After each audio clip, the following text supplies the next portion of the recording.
Hey, babies, babies, hey, babies. Hi, everyone. Hi, everyone. Happy Wednesday, playoff week, baby. How's everybody doing?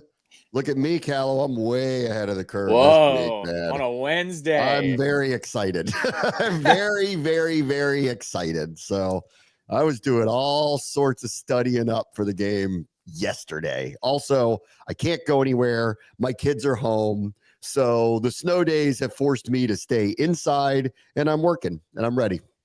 Did the school cancel again today? Not that it's been around. Yes. Oh my gosh. So you had holiday You break and know now five this. now five You're day from weekend. here. If you can't plow out one street in Damascus, everybody gets That's off. right. No, that's exactly right. I told you that. If Damascus doesn't have all the streets clear, everybo's off. Yeah. So No, there it is. we had we have the parent thread because we're all in different teams or whatever. They all went sledding yesterday. Sure. And we got the thread of it, and it came down early, like 3-4 o'clock, like it's off tomorrow. And I got this thread and everybody was like, "What? I can't believe it. The roads are fine." And I go, "Y'all aren't from here." Yep. I told my kids on Monday, I go, "You guys aren't going to school till Thursday, period." And they were like, "Really?" And I'm like, "Yeah." And we went out yesterday and they're like, "I think our street's fine." And I go, "Yeah, ours is."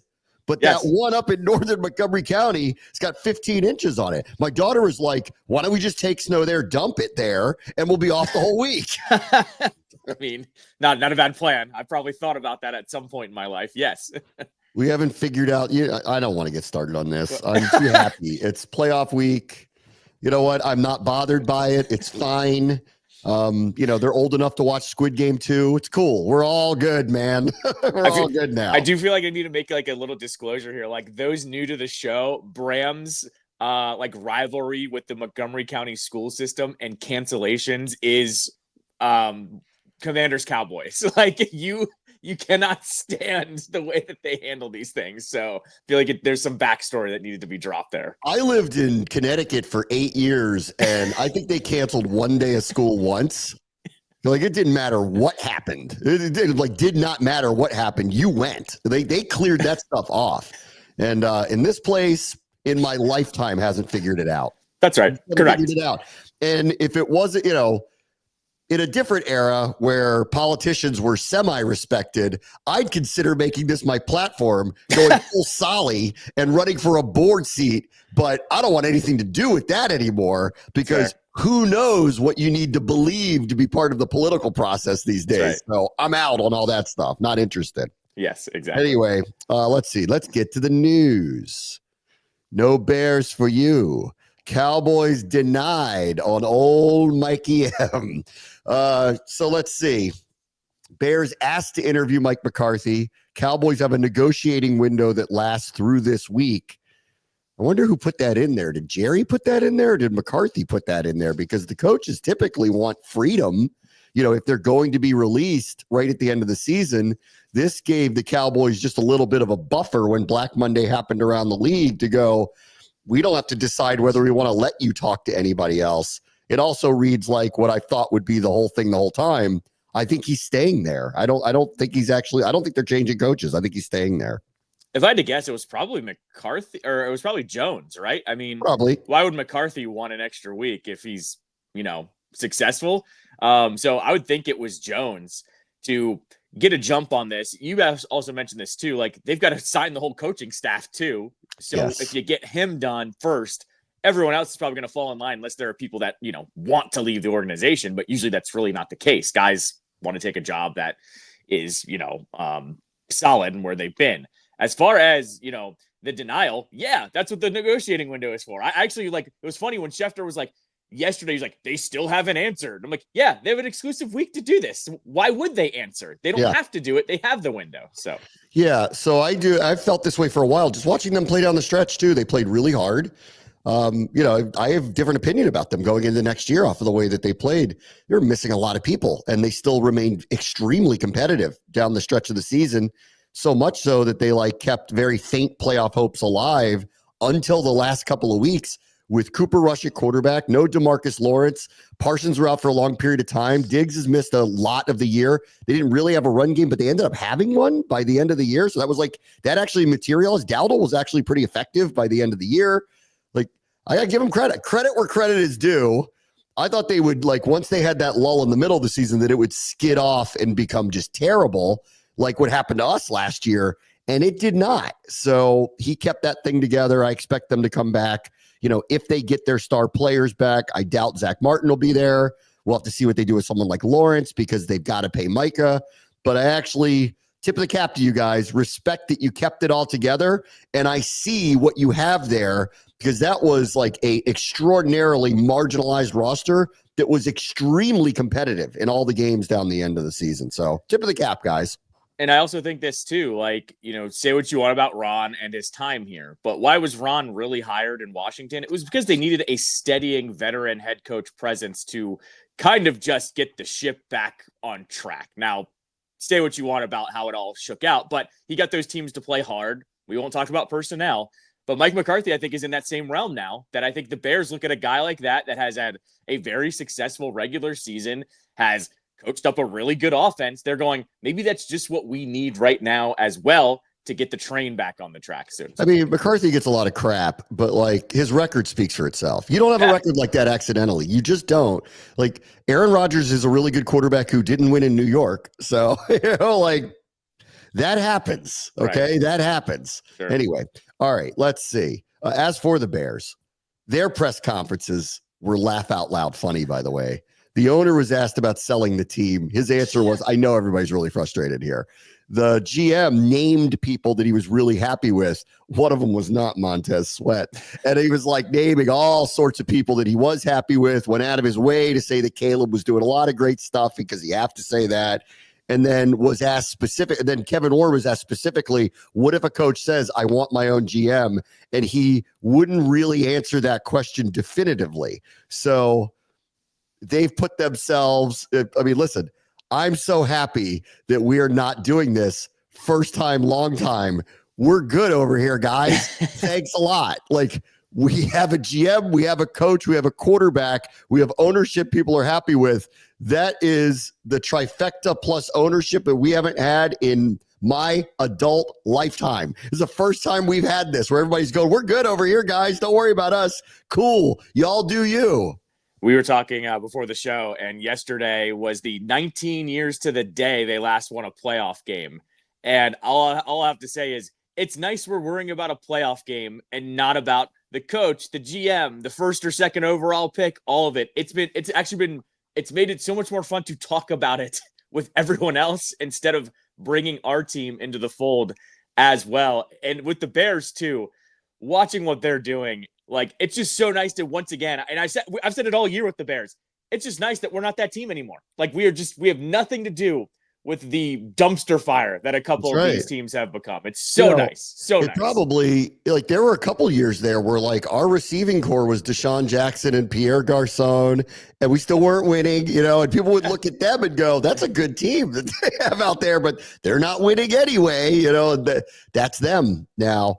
And they've put themselves in a complete pickle now with this person is loyal to this person for as long as he has to be loyal to that person. Right. But that person who picked the last coaches that really messed up, but he's going to pick the new coach. And the whole thing just stinks of, you guys can't get out of your own way. And, like that's your problem. We've had those. We've lived any and all of this. We've lived it. So we have the lived experience of it. It's so nice to be on the other side of that now. It just is. No, absolutely. And it's also, it's totally different. And I think this is just indicative of how the year has gone. It's not like this team snuck into the playoffs. And like I go back to that playoff win 19 years ago. Mark Brunell was the quarterback. Clinton Portis was a good running back. They had one receiver in Santana Moss. The defense was really good with Sean Taylor and LeVar and all of those guys. But we all kind of knew, like, this is a nice little run. There's a lot of work to be done here. Whereas this time around, it feels like there's a lot of work to be done, but look at what they've done so far in such short amount of time. Like, it feels like the beginning of something that's way better. The feeling around it is so much different than what everyone else is going through. Yeah, it is. Going through all the statistics of Tampa Bay last night is not going to make you feel really confident about what's going on this weekend. I know. it's really funny. I was going through all of it, and what's amazing is, like, I think not unlike Washington, where I'm like, the last few weeks, the way they've won it's getting a lot of play virally, but it's not being talked about like, oh my God, like what's happening there and what it could mean for the future. At least I don't see a lot of that making the rounds. Like Tampa Bay went 6-1 post their bye. They had a point differential of over 100. Like they had the second best scoring defense over that period of time. Now, in fairness, if you go through who they played, it's like one playoff team. So they caught what was, a pretty, nice path to get themselves going.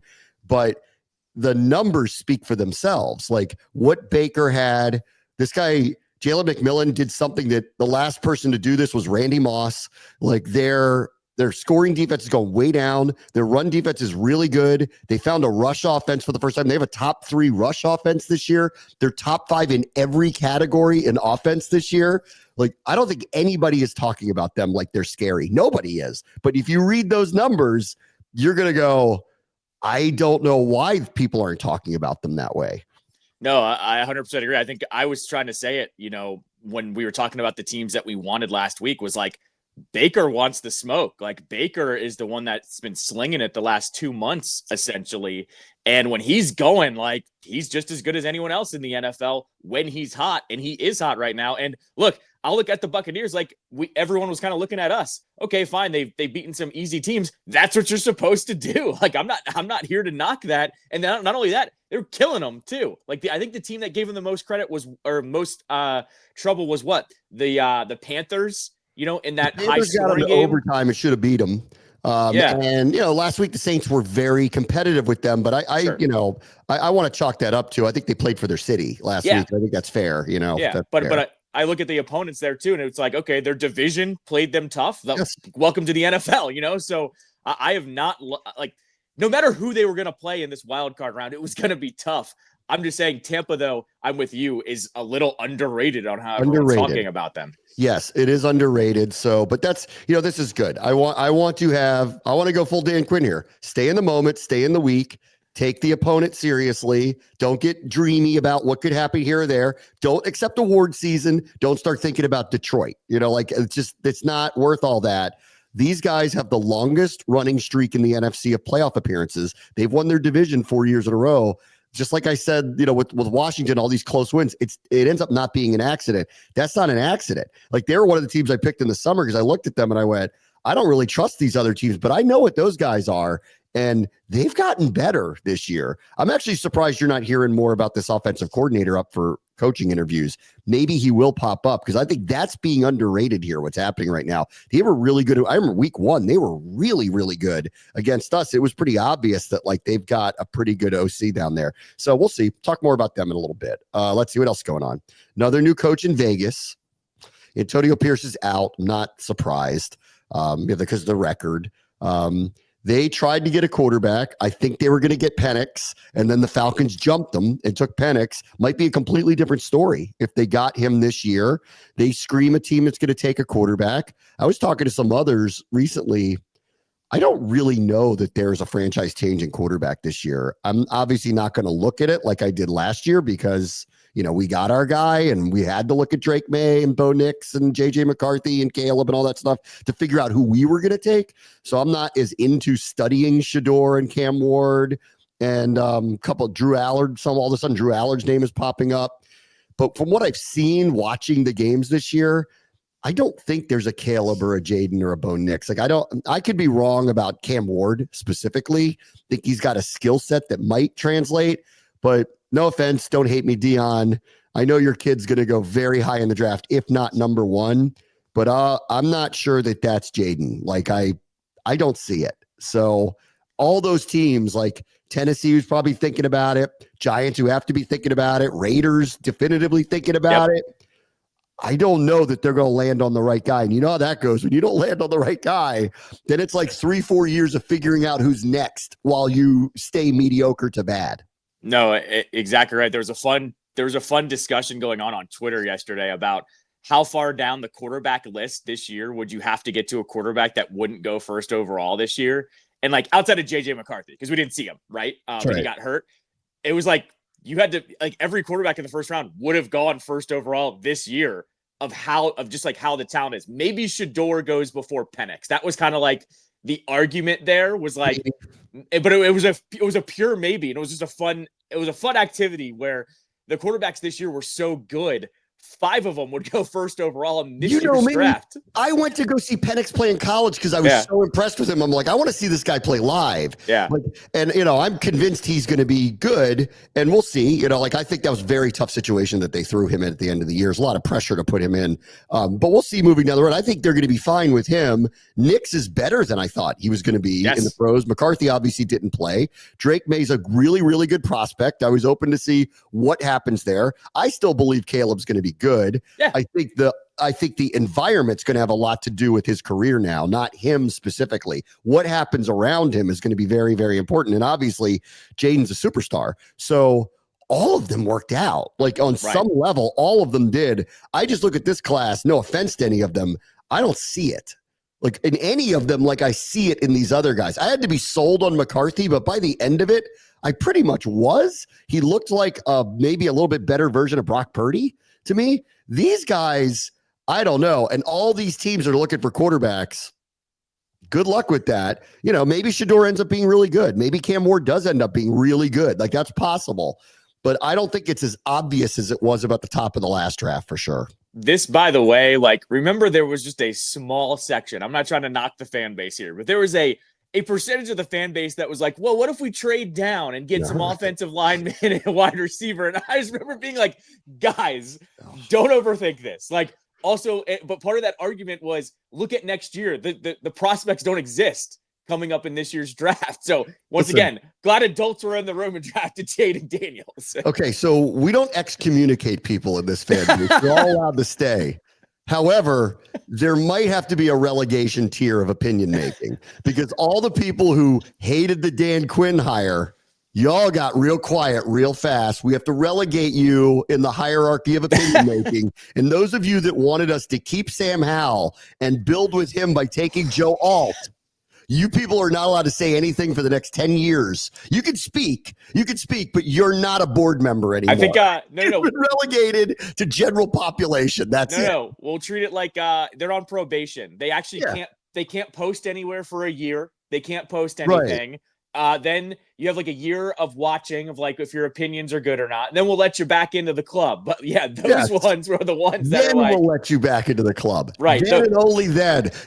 We're not excommunicating you. We want you here. Show up to the games. You get to watch. Be into it. Yeah. You're not on the board anymore. You don't even get a vote at the stockholders meeting. You have to. You're in the penalty box for a while, guys. If that's what your thoughts were.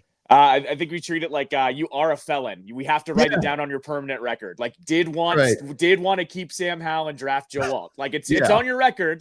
It's okay. It's up to everyone's discretion now. Thought Adam Peters was a bust because he got Dan Quinn and not Ben Johnson. You got to be relegated, guys. There is a difference though of hating Dan Quinn and just saying that's a little lukewarm, because I was a part of team lukewarm. I didn't hate it, but I didn't love it either. So I was on the team of it. Nobody wanted to hear from me. They just thought I was being a homer. Every single person I talked to around the NFL who was associated with this guy could not say better things about him. And I'm like, I'm just telling you what they're telling me. I'm not trying to sell you on anything. I'm just telling you what they're telling me about him. And it showed up and to be exactly true. Exactly true. And so, sorry guys. And nobody wanted to hear it. They're like, what are you talking about? I don't know. I work in the NFL. I talk to these people. I'm just telling you what they tell me about the guy. You've been relegated, people. Let's see. I want to say one more thing about the Vegas thing real quick. Yeah. So Tom Brady is an owner now there, a part owner, not the main owner. And they got through all the, what's he allowed to do? All that type of stupid stuff. He's got a 10-year contract with Fox.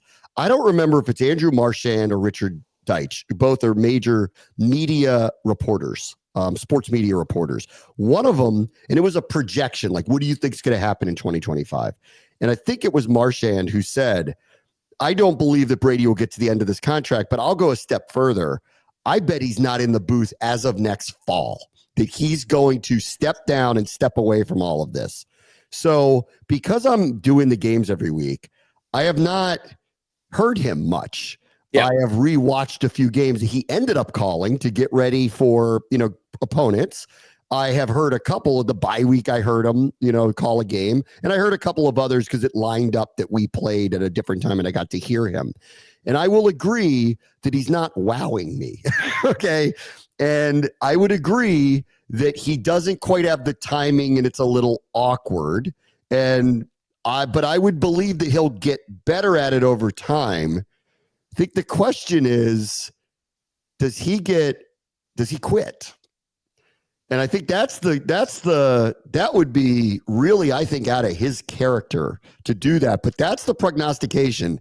All I would say is, I think the criticisms are a little much. It's not like he's bad, but I also agree that he's not Greg Olsen. Like, he's not as smooth or as, on time with the pertinent analysis. Like, he doesn't have that in him yet. I would agree with that part.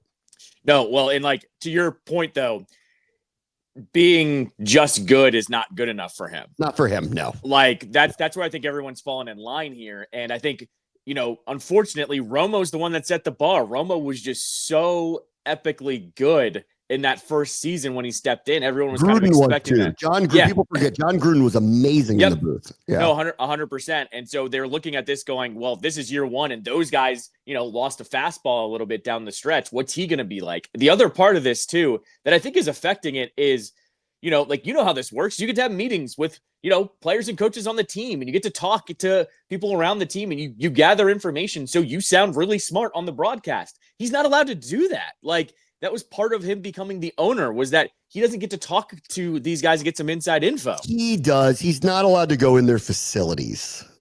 Okay, but I bet you everyone that goes to talk to him also goes in shield up saying, this guy's an owner. Like, we don't know what like, you know what I mean? You're not going to get the same type of answers from some of these guys when he steps in the room, I think. So that's the other part of this, is he doesn't sound as smart either because he's not getting that info. I will say this, in the moment, he's not that good either. Like, that's where I have kind of like set my flag on, is when there's a play happening and he's trying to like analyze it in the moment. He's as good as you or me. Like, it's really weird. It's just very pedestrian. Yeah. He hasn't quite figured out this is what I need to say in a concise manner quickly. Yes. That isn't something that's totally obvious. Right. And, I agree. So we'll see where it goes from here. All right, let me take a quick break. Brady Bunch Show, ESPN 630 Sports Capital. All right, welcome back. I talked about this yesterday for a moment. Again, I'm in football brain, but I do want you to watch Brad's eyes, because Brad's eyes tell a story here about what his future is with Phoenix that I found really, really, really fun. So check this out. Like, you don't even need to really hear it. Like, just watch his eyes as he's being asked questions here. And it's just so like, his eyes tell you everything. And I did read something this morning where he has not been, quote, approached about his no trade clause yet, but it is clear as day that he will not be with the Phoenix Suns for much longer. My favorite part about that video that you're, posting, he's asked about like the Jimmy Butler stuff, and he knows. He's like, well, I hold all the cards and I haven't been talked about. I haven't, been approached by it. And I'm like, oh, that is peak Brad. Yeah. Like, Brad's the nicest guy in the world until you ask him about anything that's actually important with him being traded. He's literally, I hold all the cards, so whatever. Like, it was like, oh my. I still fall into the category of, I like Brad. Everybody likes Brad, but I was never delusional about him. Nobody loves Brad. I was always realistic about, he's a really good guy. He's a very good player.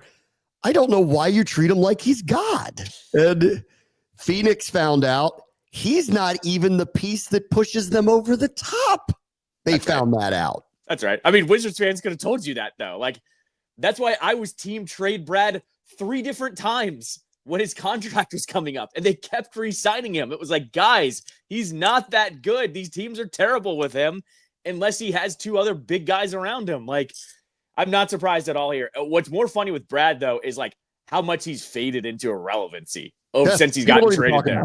No one says a word about him anymore. Like, that's where I'm like, yep, that's Brad. That's exactly what happens. Yeah, exactly. Yeah. I want to be on a team like this. Well, you are now. Have fun. Good luck with that. Have fun. Right. Yep. All right. One other thing. This is a quick replay from yesterday. So, like, I'm trying to figure out. Hold on. Let me see if I can find this for you.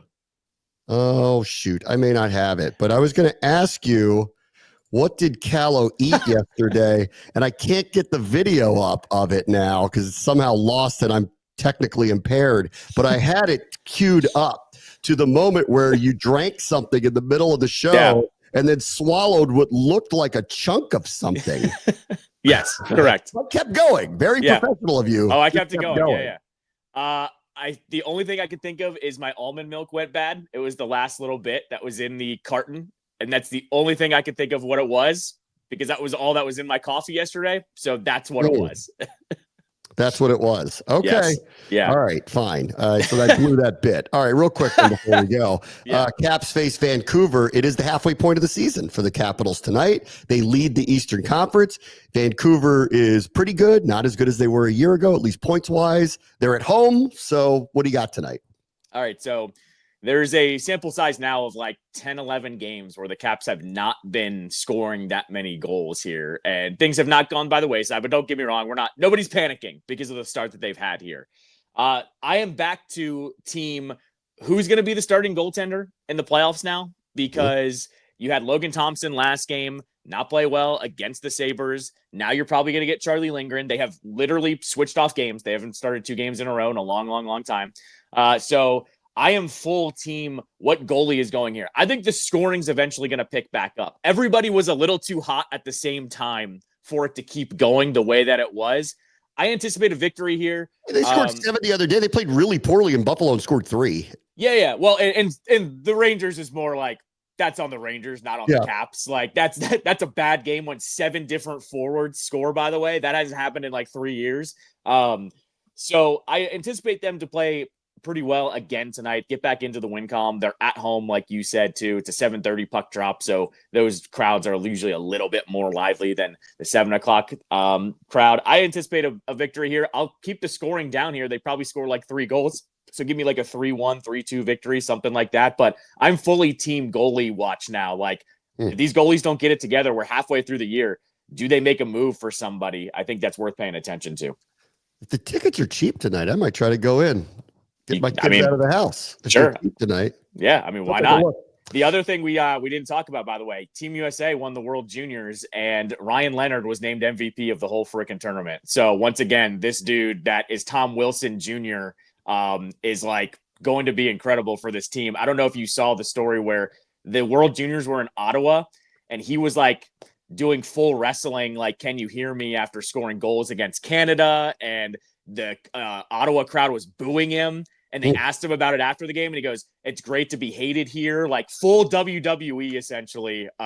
So once again, when this guy starts playing literally this year in the playoffs, watch out for him. All right. Sounds good. All right, everybody. Talk to you tomorrow. Bray Wants to Show. ESPN 630, the Sports Capital.